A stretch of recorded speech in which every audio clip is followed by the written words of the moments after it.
जय गुरुदेव।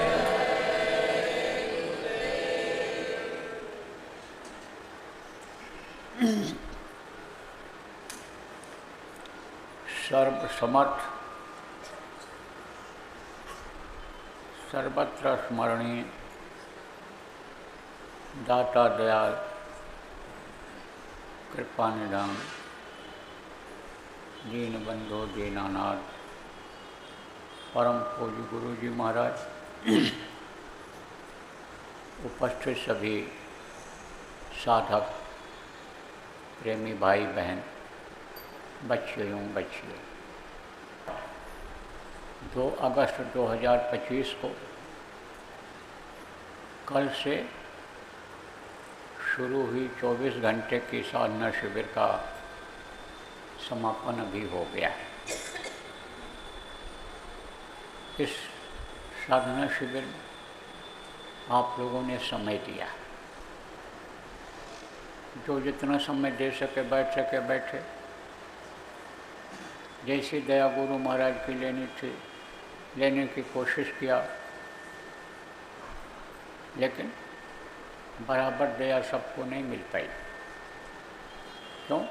क्योंकि हम पात्र नहीं बन पाए दया के।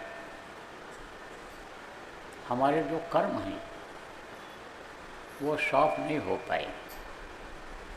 कर्मों की सफाई कब होती है? जैसे गंदगी साफ करती हो बच्चियों, कोई चीज़ गंदी हो गई, फर्श गंदा हो गया, बर्तन गंदा हो गया, एक बार की धुलाई में नहीं साफ होता है, बार बार साफ करना पड़ता है। कपड़ा में दाग लग गया तो दाग एक बार में नहीं छोड़ता है, बार बार छुड़ाना पड़ता है। हाथ से नहीं छूटता है तो साबुन लगाती हो, कपड़ा आप भी धोते हो, तो कोई गंदगी साफ नहीं होती है कपड़े की, तो उसको साबुन लगा करके रगड़ करके साफ करते हो।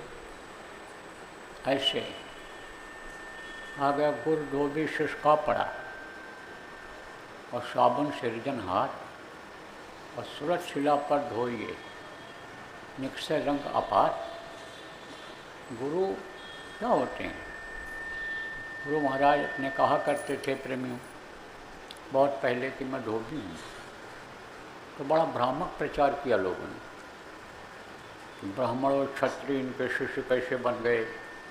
हम ही से लोग कहते थे कि तुम उच्च कुल खानदान के ब्राह्मण घर में जन्म लिए, तुमको तो अपने कुल गुरु से मंत्र दीक्षा लेना चाहिए, तुम धोबी के चेला बन गए। तब गुरु महाराज ने स्पष्ट किया कि मैं जाति का धोबी नहीं हूँ, कपड़ा धोने वाला धोबी नहीं हूँ, मैं मन चित्त बुद्धि अंतःकरण का धोने वाला धोबी। मैं मन की सफाई करता हूँ, बुद्धि की सफाई करता हूँ, बुद्धि सही रखता हूँ, अंतःकरण की सफाई करता हूँ, मैं जाति का धोबी नहीं हूँ। तो देर में समझ में आया, क्योंकि कोई बात की अफवाह जब फैल जाती है तब उसको ख़त्म होने में थोड़ा समय लगता है। लेकिन सत्य तो सत्य होता है, झूठ तो 2 दिन का होता है और सत्य रोज का होता है। अब आप ये समझो प्रेमी कि गुरु जो होते हैं अंतःकरण को साफ करते हैं, और अंतःकरण बहुत गंदा है अपने लोगों का, कई जन्मों का कर्म जमा है, तो वो कैसे धुलेगा, कैसे साफ होगा? ऐसे ही साफ होगा जब साधना शिविर लगाएंगे, खूब लगाएंगे और साधना शिविर में बैठेंगे। साप्ताहिक सत्संग में समय रहता था कि 2 घंटा साप्ताहिक सत्संग होगा, हफ्ते में 1 दिन जो इकट्ठा होकर के इतवार को गुरुवार को अपने लोग करते थे। तब ये था कि 2 घंटा होगा, और घर से आने में देर हो गई तो आधा घंटा लेट पहुँचे, 1 घंटा लेट पहुँचे तो 1 ही घंटे का समय मिलता था। इसमें तो 24 घंटे का समय है, 24 घंटे में 3 दिन का समय, 5 दिन का समय, 9 दिन की साधना शिविर लगातार लगी, तो इसमें तो समय है।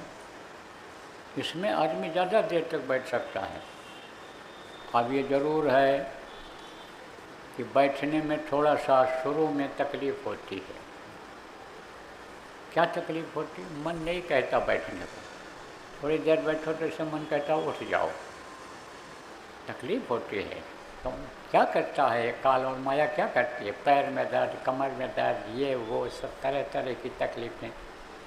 अब ये नहीं सोच रहे हैं कि समय की सीमा में हम बंधे हैं, हमको बैठना ही बैठना है 2 घंटा 3 घंटा। अब समय की सीमा में बंध गए कि 2 घंटा बैठना है, तो तकलीफ़ तो होगी। कैसे होगी? कि जैसे बताया कपड़ा गंदा हो जाता है तो उसकी धुलाई होती है, तो धोबी क्या करता है कपड़े को साफ़ करने के लिए? पटक करके धोता है, ऐसे भिगोता है। कपड़ा धोते देखा होगा आप लोगों ने, ऐसे भिगोता है नदी तालाब में, और फिर पाटा होता है उसका, उस पर ऐसे पटक के धोता है।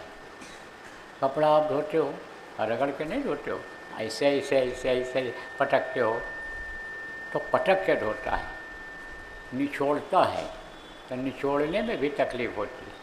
निचोड़ने में क्या निकलता है? गंदगी निकलती है। गुरु महाराज ने आदेश दिया, जितने भी संत हुए सब लोगों ने आदेश दिया कि सेवा करो, सेवा से कर्म कटेंगे। अब सेवा में क्या होता है? सेवा में पसीना बहता है, सेवा में पसीना बहता है, और कर्म काटने के लिए कहीं अगर ठोकर लगवा दिया तो खून भी बहता है। ऐसे ही गंदगी निकलती है।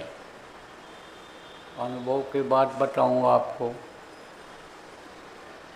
साधना शिविर लगी थी गुरु महाराज के वहाँ आश्रम पर। शुरू की बात है, मैं भी आया था उसमें। तो उस समय पर हमको बुखार आ गया, तो बुखार आया, पानी बदला, बुखार आ गया। और बुखार, ऐसा बुखार कि वहाँ दवा भी न मिले, लेकिन मैं लगा रहा, खाता पीता रहा, कुछ न कुछ करता रहा, लेकिन करने की हिम्मत ना हो। तो गुरु महाराज बैठे हुए थे और हम लोग सेवा सब कर रहे थे, मन न लगे। गुरु महाराज की तरफ ऐसे हमने देखा और हाथ जोड़ा, अंतर में कहा ये हमारी तकलीफ़ दूर कर दो, अब हम बहुत परेशान हैं। और दबाव भी न मिले उस समय। वहाँ बहुत दूर बाज़ार, गुड़ खरीदने के लिए 4 किलोमीटर जाओ तो गुड़ मिलता था, कोई दुकान नहीं, कुछ नहीं, बहुत असुविधा थी। तो अब आपने समझो प्रार्थना जब किया तो गुरु महाराज तो बैठे रहे, थोड़ी देर उठ करके चले गए। अब जब मैं काम ख़त्म हुआ तो जब मैं लौटा उधर से, तो हमको बुलाया वहाँ जो काम कराने वाले थे। उस समय तो हम बहुत जूनियर थे, सेवादार थे। तो बोले ये ज़रा घास साफ कर दो। सफाई हो गई तो हम फावड़ा उठाए, और वो जो मिट्टी थी उसके नीचे पत्थर था, पत्थर से टकरा करके फावड़ा और हमारे पैर के अंगूठे में लगा, और बहा खून। पकड़ के बैठ गए। तब तक वहीं पर एक वैद्य जी थे, वैद्य जी आए, बोले अरे मार लिया पैर में, काट डाले उंगली। तब बोले कि अच्छा ठहरो ठहरो ठहरो। तो वहीं पर तुअर लगी हुई थी, तुअर जानते हो, दाल खाई जाती। गए उसकी 4-5 पत्ती ले आए, 6-7 पत्ती। हमको बोले कि दांत से चबाओ इसको। चबाया, बोले अब लुगदी बन गई, इसी को इस पर बांध दो। और कपड़ा गए वहाँ से खोज के ले आए, पुराना कपड़ा मिला वहाँ, नया कपड़ा कहाँ मिले, कहाँ टिपट्टी थी, पुराना कपड़ा चिथड़ा पड़ा था, वही बांध दिया उन्होंने, लपेट दिया। और कहा देखो ये ध्यान रखना पानी न पड़ने पावे।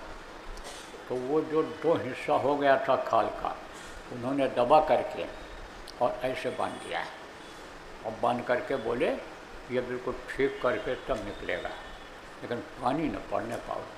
अब बेनिशान उंगली में बना हुआ है उसका जोड़ का। अब हालांकि भर गया, अगर उसको दबाते ना तो फैला फैला रहता, वो मांस तो भर जाता बीच में, लेकिन फैला रहता। लेकिन वो जानकार थे, दबा दिया। उसके बाद बुखार, न कोई तकलीफ, न कुछ। अब वो जो और हमारे शुभचिंतक थे बोले तबीयत ठीक है? हाँ बिल्कुल ठीक है। पुराने सत्संगी थे, वो हंसे, बोला कर्म कट गया तो अब ठीक रहेगा ही, है ना। उंगली कटने से बच गई, खून निकल गया तो अब वो गंदगी निकल गई तो अब तो ठीक रहेंगे ही। जैसे हम सही बात बोल देते हैं ऐसे वो लोग भी कुछ थे, वो सही बात बोल देते थे, चाहे अच्छा लगे चाहे खराब लगे, तो निचोड़ने में भी तकलीफ होती है। लेकिन यह सब गुरु की मौज समझना चाहिए, गुरु की दया समझना चाहिए। देखो प्रेम, अभ्यास अगर करते रहोगे तो, ध्यान लगाते रहोगे तो दिखाई भी पड़ेगा और सुनाई भी पड़ेगा। और यही शब्द, जिन शब्दों को हम पकड़ने की कोशिश करते हैं भजन में, यही शब्द चुंबक की तरह इस जीवात्मा को खींच करके ले जाएगा और सत्पुरुष के पास पहुंचा देगा, सत्पुरुष की गोदी में बैठा देगा, उनके चरणों तक पहुंचा देगा। क्योंकि शब्द का सब खेल है, शब्द से ही ये जीवात्मा उतारी गई है और शब्द को पकड़ करके ही ये जाएगी। उसी शब्द को सुनना रहता है, ऊंचा ध्यान दे करके सुनना चाहिए, बाहर से कान को बंद करना चाहिए। जब बाहर से बंद करके अभ्यास करते हैं, पकड़ने की कोशिश करते हैं शब्दों को, तब शब्द पकड़ में आ जाता है। और जब शब्द पकड़ में आ जाता है तब आप ये समझो कि सुनाई पड़ता है। फिर तो आँख न मूंदो, कान न मूंदो, हंसी कंठ निहारो। कहते फिर आँख मुंह बंद करने की, कान बंद करने की कोई ज़रूरत ही नहीं है। कंठ माने क्या होता है? पति परमेश्वर प्रभु, बगैर आँख बंद किए उनको ऐसे ही निहारते रहो। आँखों से क्या होता है? जिधर मन जाता है, ध्यान जाता है, वही चीज़ दिखाई पड़ती है। आपका ध्यान कहीं और है और आप जा रहे हो तो बगल में क्या रखा है, बगल में कौन बैठा है, ये देख नहीं पाओगे। कोई बात बगल में ही जोर जोर से कर रहा है, लेकिन ध्यान इधर आपका नहीं है, मन कहीं और लगा हुआ है, तो उसकी बात को सुन नहीं पाओगे। और ध्यान आपका उधर है, कोई धीरे धीरे बात कर रहा है, तो पूरी बात भले समझ में ना आवे, लेकिन थोड़ी बहुत तो समझ में आ ही जाती है। तो जब ध्यान एकाग्र होने लगता है तब आँख न मूंदो, कान न मूंदो, हंसी कंठ निहारो। आँख मूंदने की फिर ज़रूरत नहीं रहती है, कान बंद करने की ज़रूरत नहीं रहती है। फिर तो जब चाहो ध्यान इधर से हटाओ, देखने से उधर लगाओ तो वहाँ का देखो। जब इधर से न सुनो दुनिया को, दुनिया की चीज़ों को न सुनो, ध्यान इधर से हटा दो, उधर सुनने की कोशिश करने लग जाओ, तब आप ये समझो कि वहाँ का सुनाई पड़ने लग जाता है। अब यह अभ्यास के ऊपर होता है। बगैर अभ्यास के अगर गुरु दया कर दें, इस तरह का कर दें, तो यह रह नहीं पाता, टिक नहीं पाता है। दूसरी चीज़ ये है कि फिर आपको वो आवाज़ बराबर जब मिलती रहेगी यहाँ, तो वो आवाज़ तेज़ होती है तो परेशान हो जाओगे, क्योंकि इन कानों से टकराएगी वो आवाज़। इसलिए बंद करने की भी क्षमता होनी चाहिए। देखो, जो लोग आप पुराने सत्संगी हो, समझते हो, आपको बता दूँ, सतगुरु की दया हो जाए तो सतगुरु में वो पावर होता है कि जिसके अभ्यास के लिए सतगुरु कहते हैं कि ध्यान लगाओ, ध्यान लगाओ, ध्यान लगाओ, उसी सूरज को एकदम से सट से खींच देंगे, ऊपर ले जाएंगे।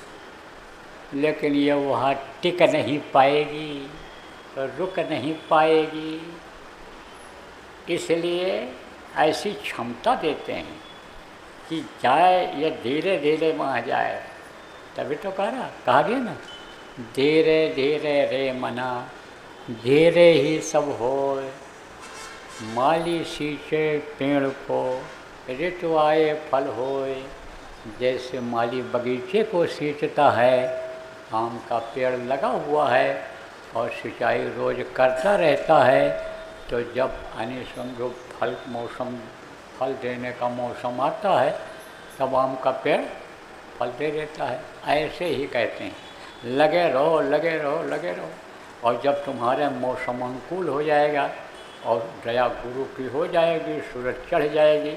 तो धीरे धीरे जैसे ये उतारी गई है और रुक रुक करके इसको नीचे भेजा गया है कि अब कुछ समय तक वहाँ सेट हो जाए, फिर नीचे आवे, फिर सेट हो जाए, फिर नीचे आवे, सेट हो जाए। अरे और सरल भाषा में समझा दें बच्चियों, आप यहाँ गर्मी में बैठी हो, गर्मी है इस समय, मौसम तो बरसात का है लेकिन उमस है, गर्मी है, और आपको एकदम पहाड़ पर भेज दिया जाए जहाँ बहुत ठंडी है, तो रुक पाओगे? कोई नहीं रुक पाओगे, बढ़ोगे दूसरे दिन।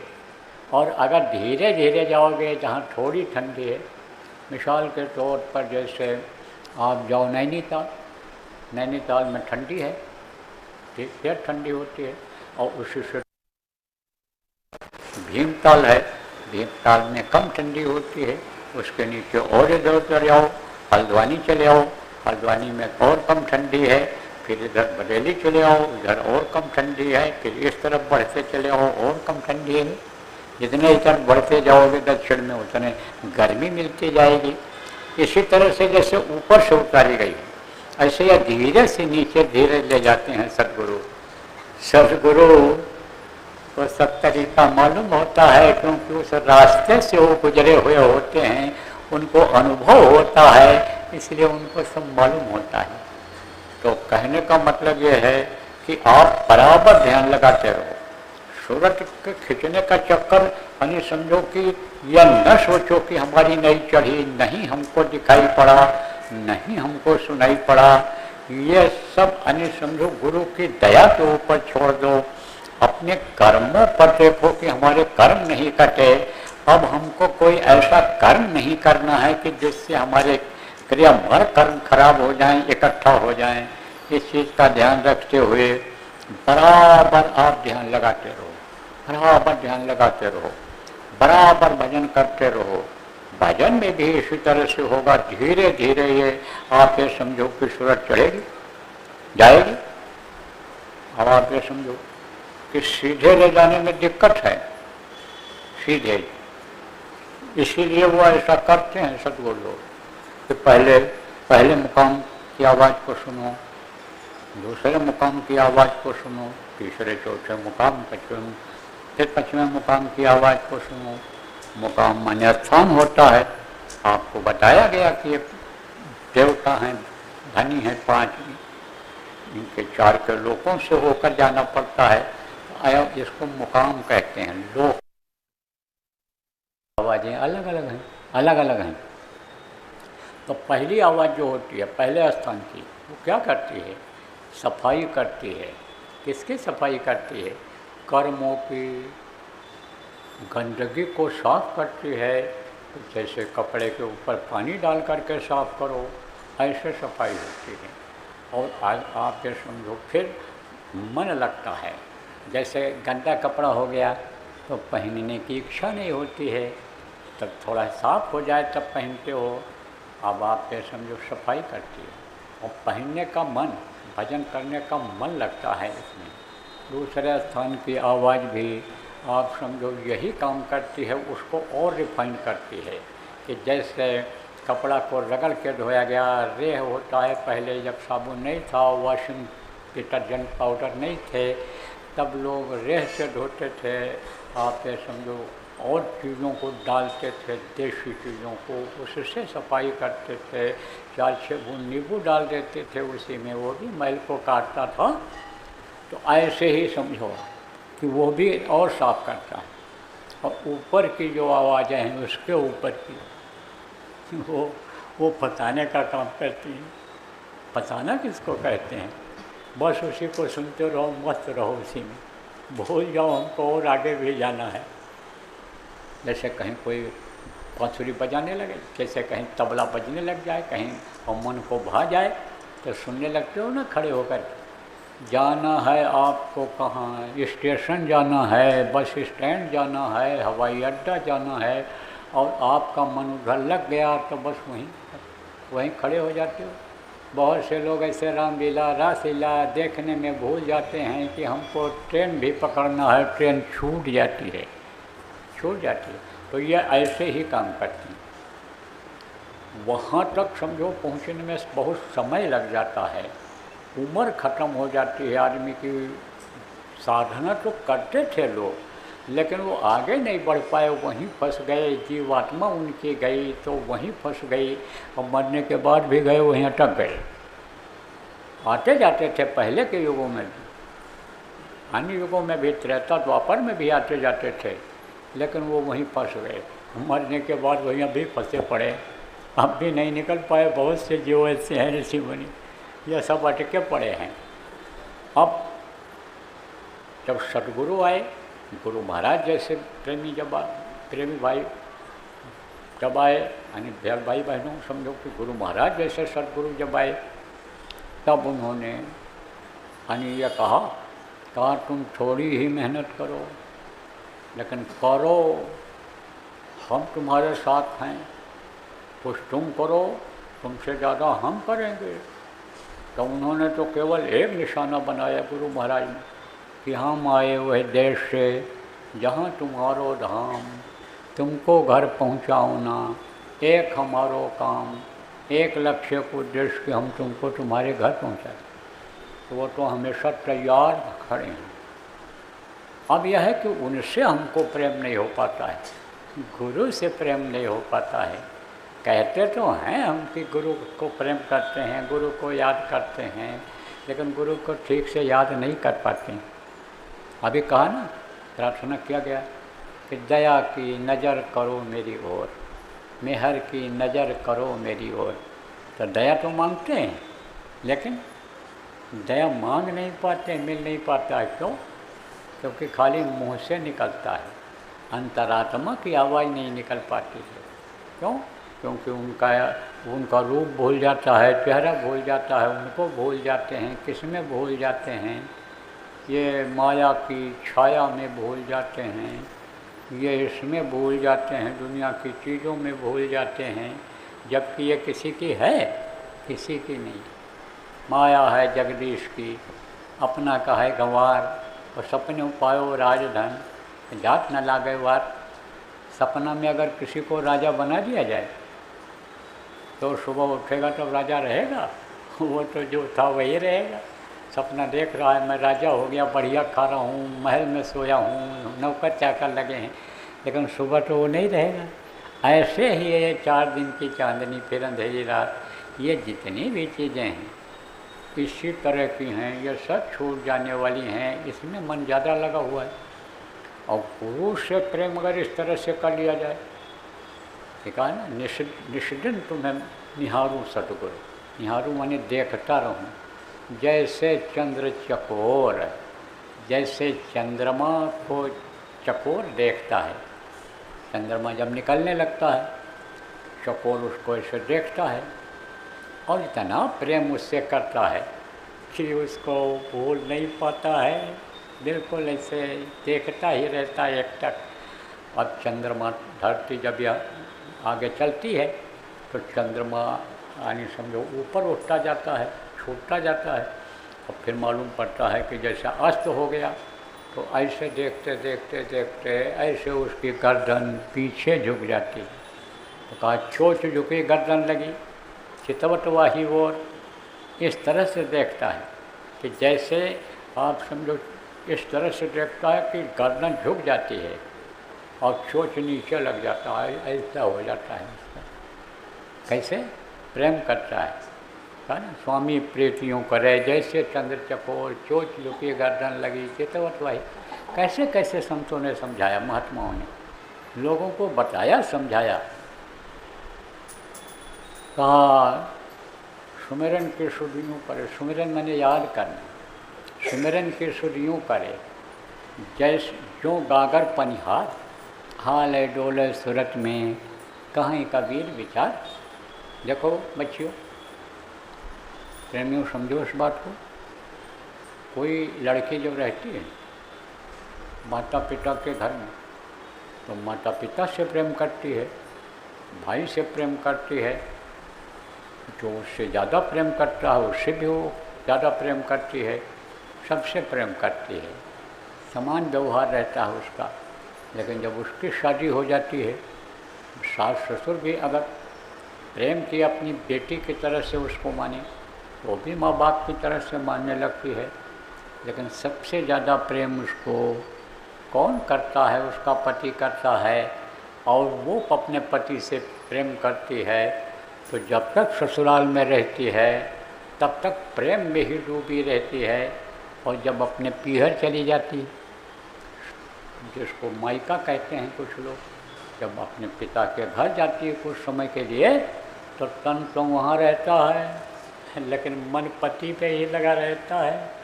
ऐसे ही उदाहरण दे करके समझाया।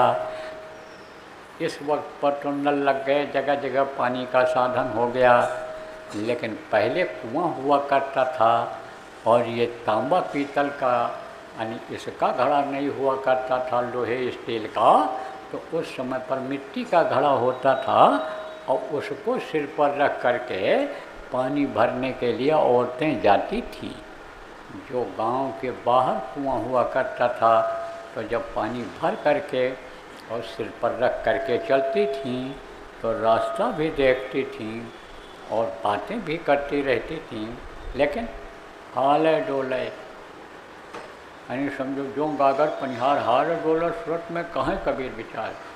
सूरत मानी याद करती रहती थी, जीवात्मा से याद करती रहती थी, मन से याद करती रहती थी कि कहीं हमारा घड़ा गिर न जाए, पानी छलक न जाए, हम कहीं पैर ऊंचा रख दें, घड़ा टेढ़ा हो जाए, पानी नीचे गिर जाए, मेहनत बेकार जाए। ऐसे ही याद करते रहना चाहिए, काम भी करते रहना चाहिए, और गुरु को याद भी करते रहना चाहिए। उसको कहते हैं वास्तविक प्रेम।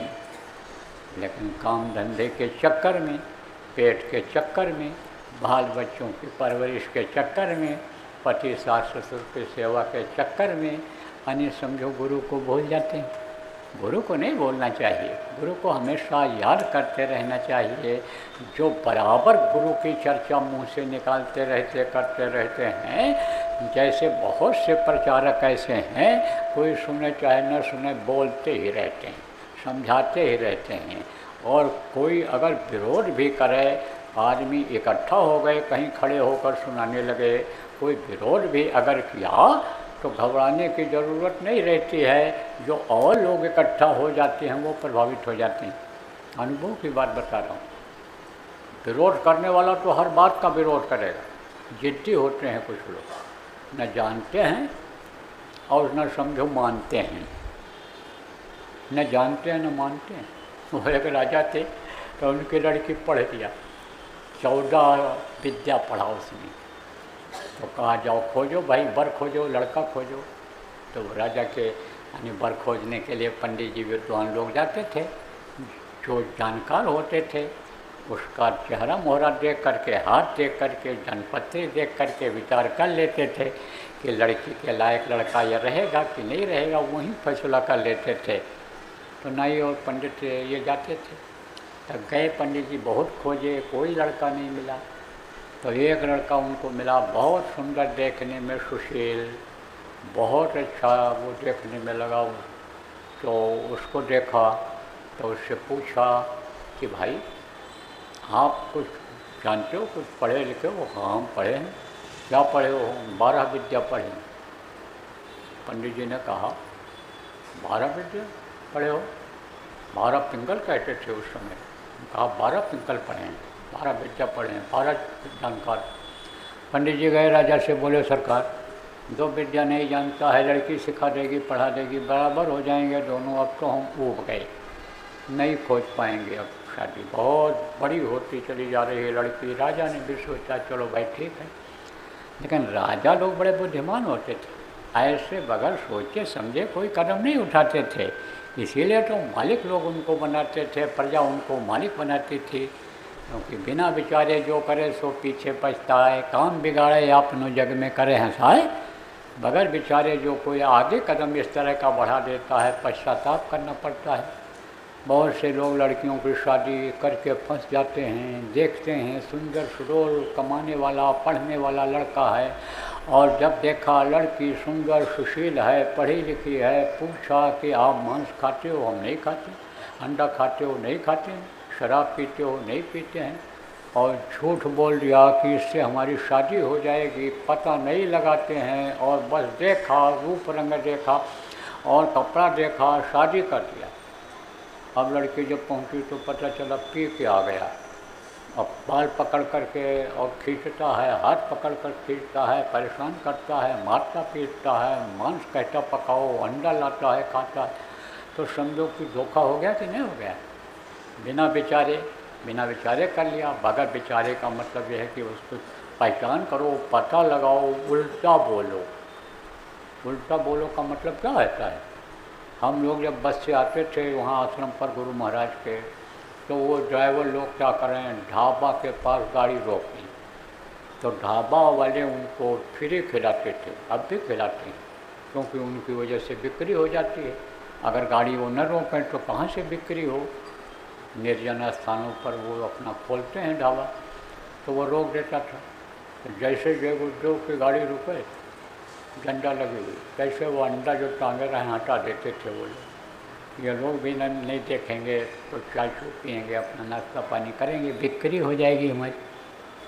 तो आप बड़े चक्कर में, तब एक सत्संगी ही हमको बताए कि जब जाओ दुकान पर तब पूछो कि अंडा मिल जाएगा। जब कहें नहीं अंडा नहीं, मंगा दोगे? नहीं भैया, हम शाकाहारी भोजन बेचते हैं, शाकाहारी हमारी दुकान है।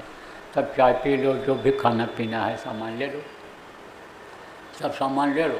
तो हम लोग ये करने लगे। अब एक बार गए वहाँ बटिंडा पंजाब, फिर सुबह सुबह गए, तो कहा गया भूख बहुत लगी थी, कहा गया भाई कुछ खाया जाए, प्रचार में गए थे। तो उससे पूछा दुकानदार से कि भाई अंडा मिल जाएगा? अरे अंडा की बात यहाँ तो कर, है ना, अंडा यहाँ नहीं मिलेगा। तब कहा गया अच्छा तो लाओ दे दो, बर्फ़ी दे दो। तब कहता खाने को बर्फ़ी मांगते हैं अंडा, खाने को बर्फ़ी मांगते हैं अंडा, जाओ अंडा क्यों नहीं खाते हो उधर। तब हम लोग उसको बताए, समझाए कि नहीं, उल्टा बोलते हैं कि जिससे पता चल जाए। मंगाने वाली बात कहा तो भी उसने एतराज़ किया, कहा ये सब बात यहाँ न करो, यह हलवाई की दुकान है और यहाँ शुद्ध मिठाई मिलेगी, ये जो रखी है और कुछ नहीं मिलेगा। तब उसको समझाया गया और वही तो सत्संग में आ गया। गुरु महाराज के प्रचार में पहले भेजा था गुरु महाराज ने तैयारी कराने के लिए। तो अब आप ये समझो प्रेमियों कि फंस जाते हैं लोग। कौन फंस जाता है? जो बगैर विचारे करते हैं वो फंस जाते हैं। तो राजा ने विचार किया कि भाई लड़के से तो पूछ लिया जाए कि कौन कौन सी विद्या वो जानता है, कौन सी नहीं जानता है। तो लड़के को बुलाया, पूछा उससे जिससे शादी करने को पंडित जी लोग कह रहे थे। तो कहा कि जो है आप कौन विद्या नहीं जानते हो? दो विद्या। कहा एक तो हम कुछ नहीं जानते और दूसरे कोई कुछ कहता है तो मानते नहीं। दूसरे कोई कुछ कहता है तो हम मानते नहीं। अब आप ये सोचो, फिर जो है वो क्या जानता था? कुछ नहीं, वो तो धोखे में ऐसा हो गया। तो देखो समय आपका निकला चला जा रहा है। कुल मिला करके हमको यह कहना है प्रेमियों कि आप लोग बराबर लगे रहो, सुमिरन ध्यान भजन बराबर आप लोग करते रहो और बराबर लगे रहो। और साधना शिविर की खबर कहीं भी लग रही है तो उसमें ज़रूर बैठो, साधना शिविर में ज़रूर बैठो। और साधना शिविर अभी लगेगी, अभी आदेश जारी होगा, सब जगह साधना शिविर लगेगी, ज़्यादा से ज़्यादा जगहों पर लगेगी। और लगाएगा कौन? और लोग नहीं लगाएंगे, आप ही लोग लगाओगे। जो भजनानंदी हो, भजन में बैठे हो, जिनका मन रुकने लगा है, वो लोग लगाओगे।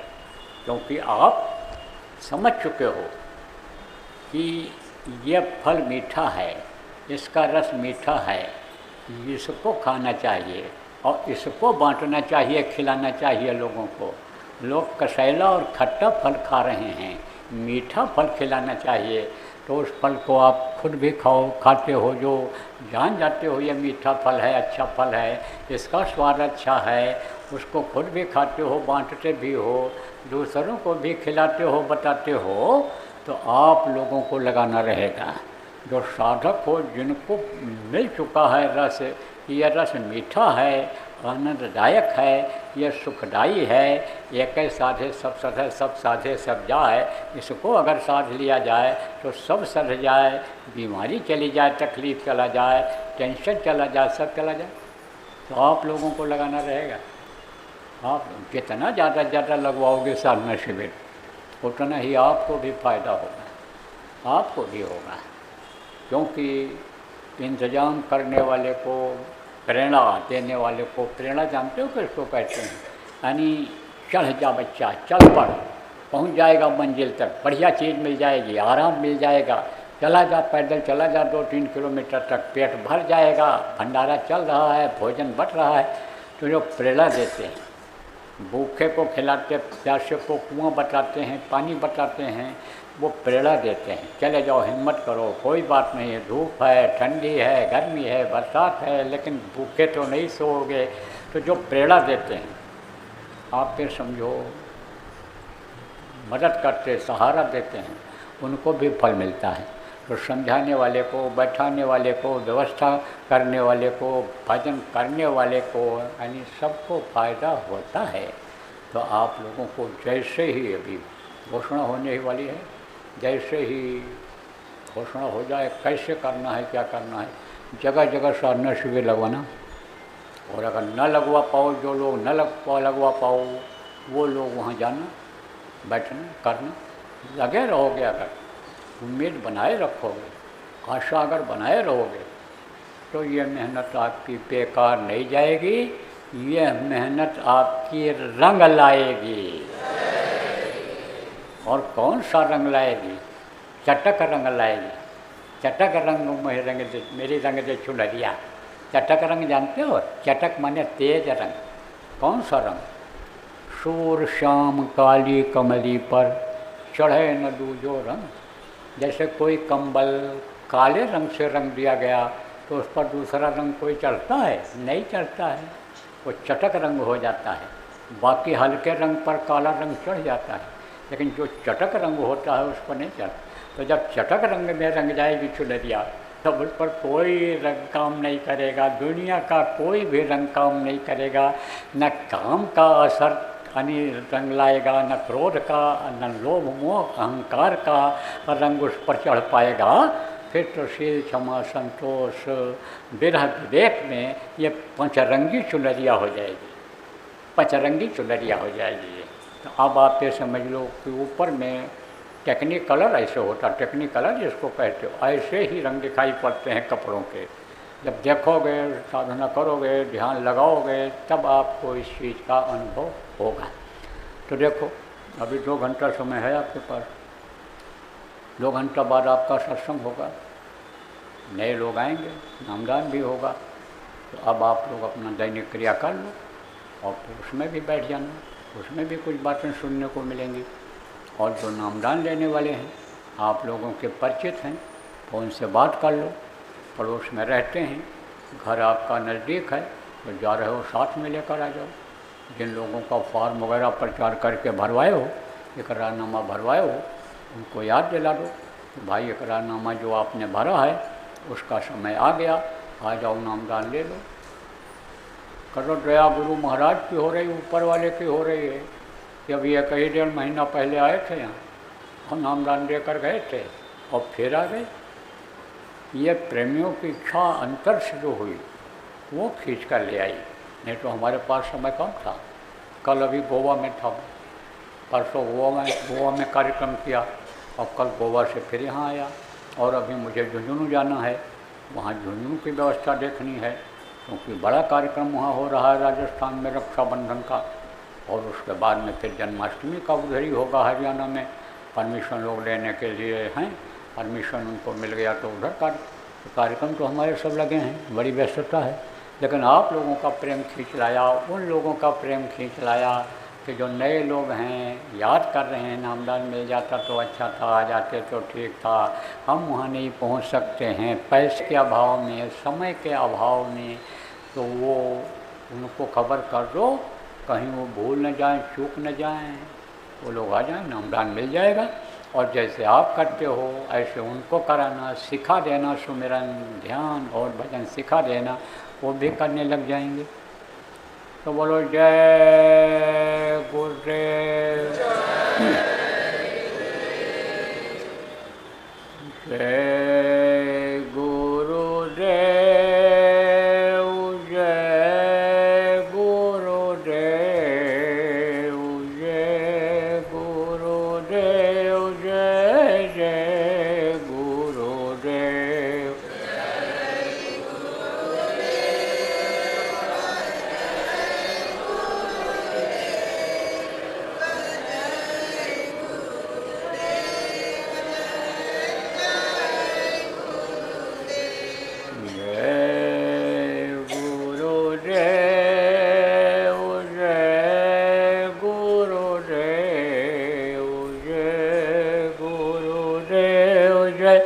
Yeah.